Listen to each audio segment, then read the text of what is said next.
Alors, chers amis, voilà, de retour pour les aventures de Tintin. Et voilà, j'ai passé une semaine critique. C'est pour ça que vous ne m'avez pas entendu. Et je vais vous donner un petit résumé et vous montrer l'immensité de la grandeur d'Hachem. Et encore, c'est avec un petite étincelle dans cette immensité.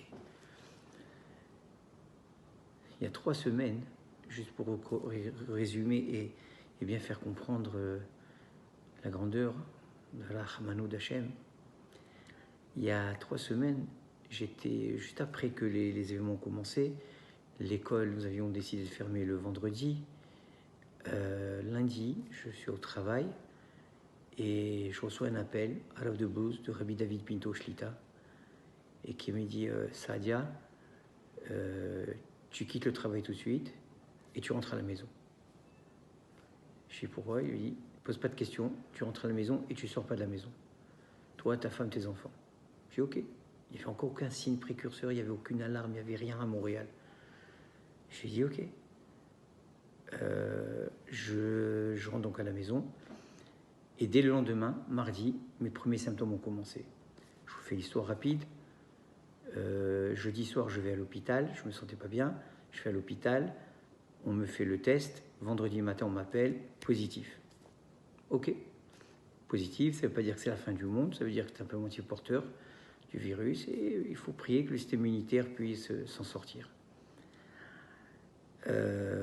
Donc je passe la fin de semaine, Shabbat. Et les jours avancent. Et là, mercredi soir suivant, je ne me sens pas bien du tout. Je retourne à l'hôpital, à l'urgence.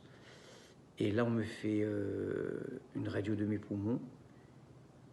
Et comparé à celle de jeudi soir d'avant, on voit que les poumons sont très affectés et que, effectivement, mes symptômes ont augmenté énormément. Et c'est là où on me décide de me prescrire la chloroquine avec le Zitromax, le fameux antibiotique, donc le fameux combo dont tout le monde a entendu parler. Et je démarre, donc je rentre à la maison. Je suis un des rares patients à qui on donne la prescription à prendre à la maison. Je rentre à la maison et je suis là, dans ma petite tête, je me dis, écoute, voilà, ça marche. Partout dans le monde, il y a des très bons résultats. Au bout de 2-3 jours, je devrais avoir déjà des résultats positifs et une amélioration de mon état. Et voilà que je commence à prendre le protocole, le combo. Et malheureusement, à ma grande surprise, et à ce que je m'attendais le moins, c'est qu'au lieu de s'améliorer, ça continue à s'empirer. Et là, dimanche, je fais un test de saturation de mon oxygène et c'est une catastrophe. Mon système respiratoire est à plat et ça devient très alarmant. Je n'ai pas d'autre choix.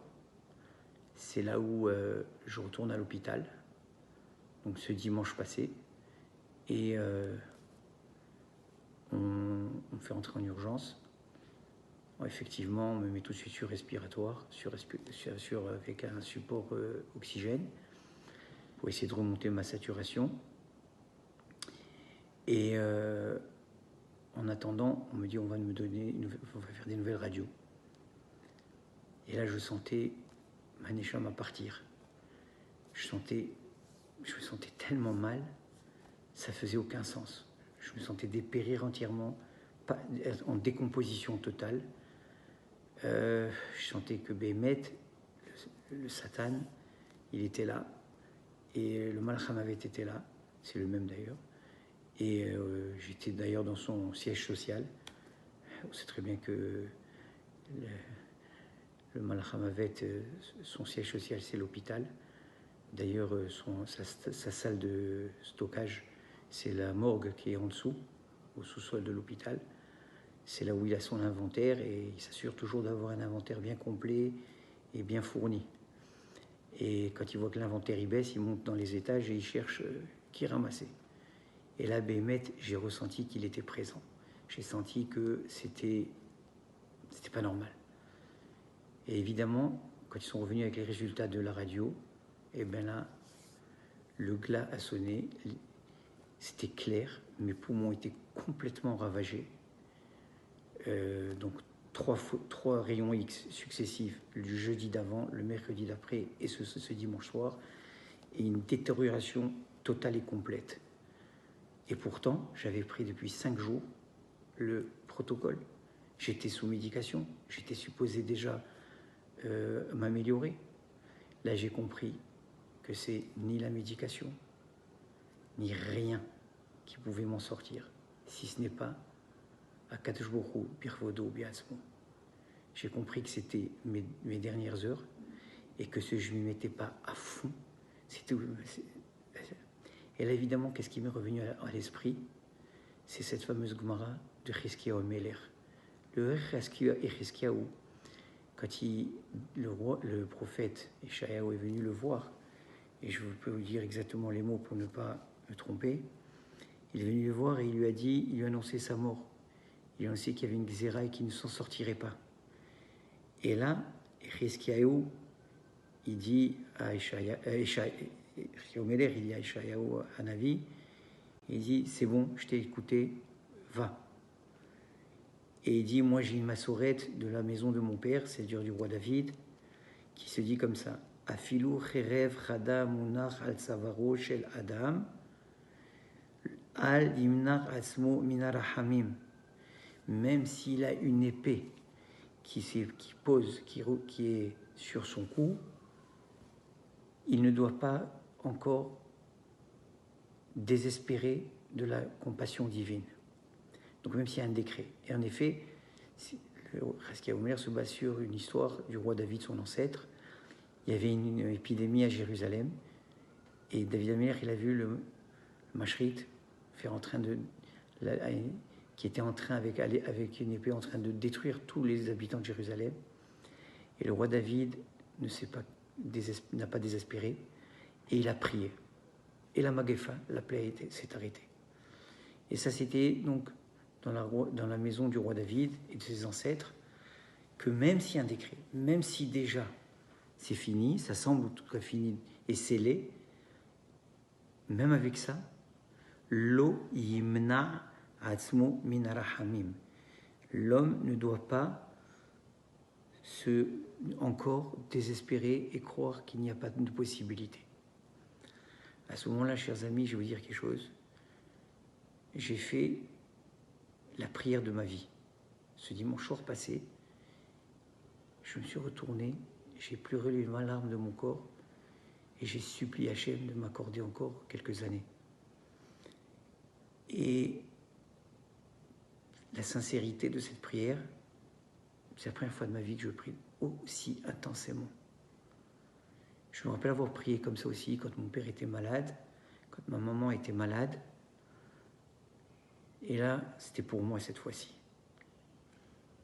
Et j'ai invoqué toute la compassion divine, tous les arguments qui pouvaient me venir en tête.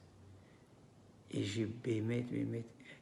Je savais d'un autre côté que toute la communauté avait prié et continue à prier pour moi.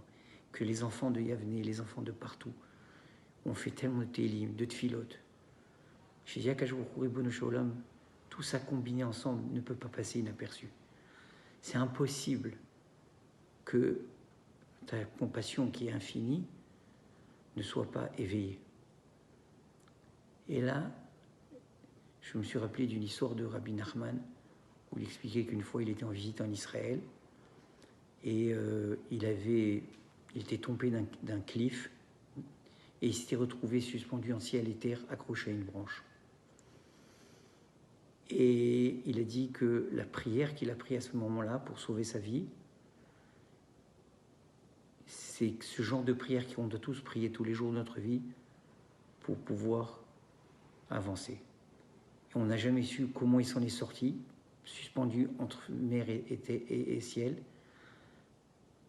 Et il s'en est sorti, il ne nous a jamais raconté quelle intervention il y a eu.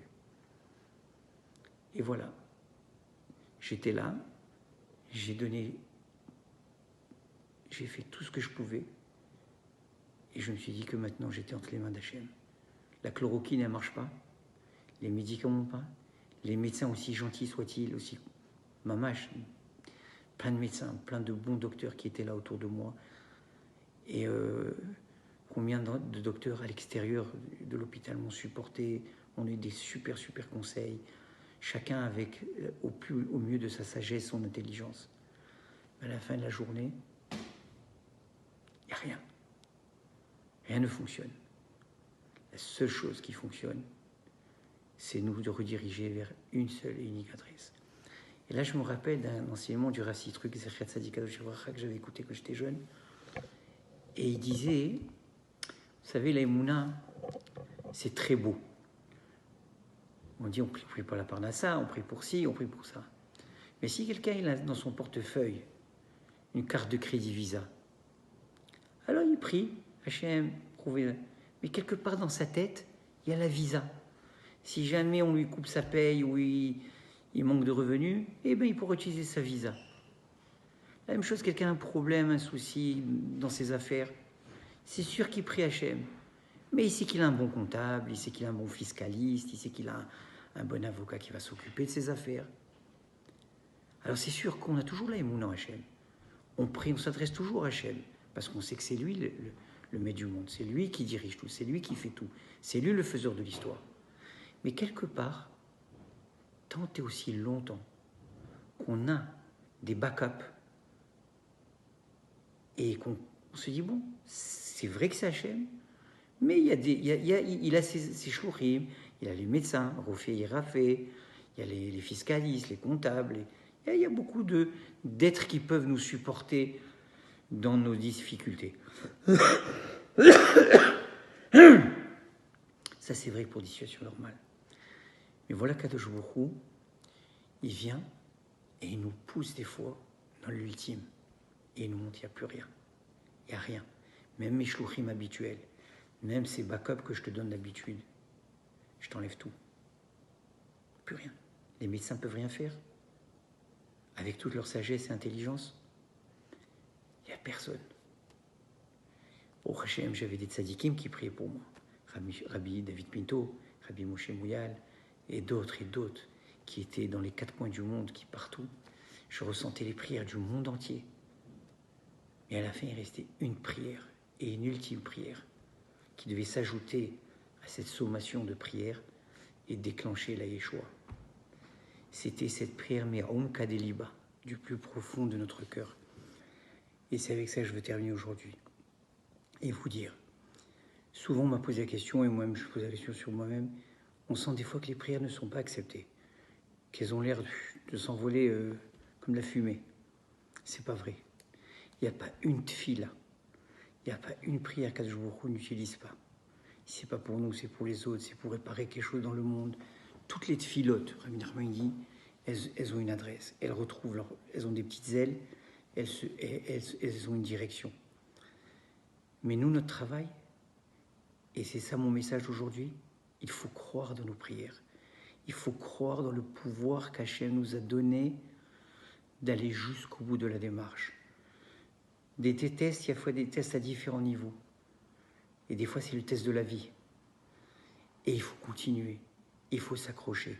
La prière, elle marche. Tous les télim qui sont dits, ils ont une utilité fondamentale. Des fois, on se dit, ouais, on fait télim, on ne sait pas où ça s'en va, tout ça. Ça compte. C'est important. Ces enfants purs et innocents qui viennent et qui chantent et qui font des mizmorim et qui font des bonnes actions, ça, c'est dans le Romo chez Olam. C'est d'une valeur ultime pour Hachem.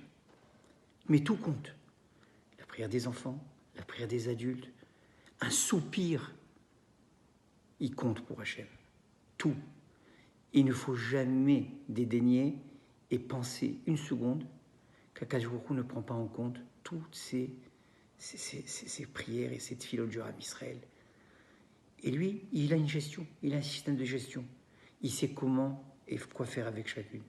Nous, notre travail, c'est de continuer à faire ce qui est à faire. Les ségoulot, le sefer des varim, la kétoret, le tehilim, des prières du cœur, des prières personnelles, des prières dans son propre langage. Cette fameuse histoire du Une fois le Baal Shem Tov à Kippour, il priait toute la qu'il a prié, il sentait que la Xérel ne partait pas, que le peuple Israël n'était pas encore pardonné, et il a demandé chacun d'ajouter. Et finalement, au fond de la salle, qu'est-ce qu'il y avait? Il y avait un homme simple, un berger, qui ne savait pas parler l'hébreu, qui ne connaissait pas lire, il ne savait rien faire. Et quand il a entendu l'appel du Baal Shem Tov, il ne pouvait pas rester indifférent. Il disait ceci aussi. Qu'est-ce qu'il a fait? Il s'est mis à crier de son cœur, Cocorico, Cocorico. C'était un berger, il connaissait le chant du coq. Alors il s'est mis à chanter le chant du coq. Et tout le monde s'est retourné pour dire, mais t'es normal? C'est quoi cette blague? Et le Baal Shem Tov dit, non, laissez-le, qu'il continue. Et il continue, Cocorico, Cocorico, Cocorico, du fond de son cœur. Il sentait que l'heure était urgente et que le tzaddik qui demandait de prier. À la fin de Kippour, le Baal Shem Tov a dit, c'est ce Cocorico qui nous a tous sauvés. C'est sa sincérité, son authenticité. Et c'est ça qu'Hachem veut.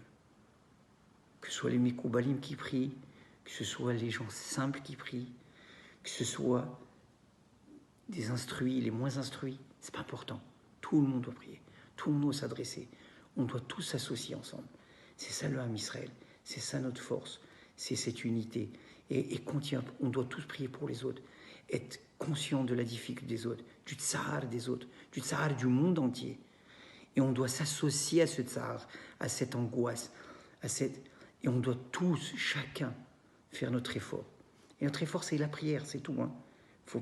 C'est sûr qu'il y a des moyens, tout ce qui est au niveau prévention, tout ce qu'il y a à faire, ça c'est certain. Ça c'est les moyens humains et les moyens naturels. Mais nous, le Ham Israël, à Kol Yaakov, la voix de Yaakov, c'est la voix de la Torah, c'est la voix de la Tfila, c'est la voix qui résonne dans les plus hauts niveaux du monde entier et qui déclenche les plus hauts niveaux de Rahmanou d'Hachem. Et il ne faut pas s'arrêter et croire une seconde que cette Tfilot n'ont pas d'adresse. Au contraire, chaque chose. Alors ensemble, on va continuer à prier pour tous les malades d'Israël, pour les malades du monde entier, pour qu'Akadosh Baruch Hu, il puisse arrêter cette maguefa et nous ramener, sortir de tout ça.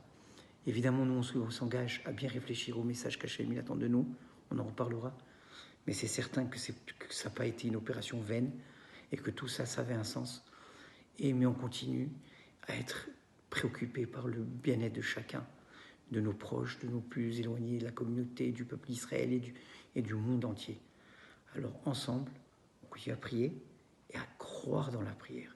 Être ma'amin be'emouna chez les mains, que chaque mot, chaque parole, chaque soupir, il fait la différence. Alors Shabbat Shalom, merci beaucoup pour tout ce que vous avez fait pour moi et continuez à faire pour le Ham Israël. Hashem Shmeichem, qui est la protection dans vos foyers, la Shechina dans vos foyers, et que vous soyez, que l'on passe tous un Pessah Kachav et sa mère. On aura l'occasion de faire un petit message pour Pessah. Portez-vous bien, Shabbat Shalom.